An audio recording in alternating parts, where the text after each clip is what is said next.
lauoy sa tanghalian, kalabasa ang ating inuuna. Ang kumulo na, pero nilagyan natin asin at saka tanglad saka kamatis. Halo natin alugbati, gamot sa sugat-sugat. Yan, pwede yan sa nagdidini, malunggay. Yan, tambay sa katawan at sabay na natin yung paksiw. Sunod natin yung malunggay. Sunod na rin natin yung okra.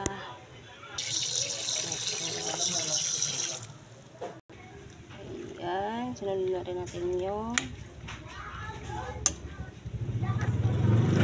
lugbati. Ito natin ang pampalasa. Okay, antayin natin ang maluto ang ating lauoy. Kahit walang halo, may paksiw tayo mamaya. Lagyan natin yung suka. Lagyan natin ng kunting tubig para di anong maasin.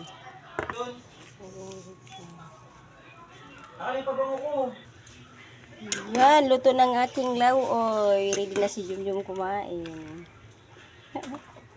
Thanks for watching.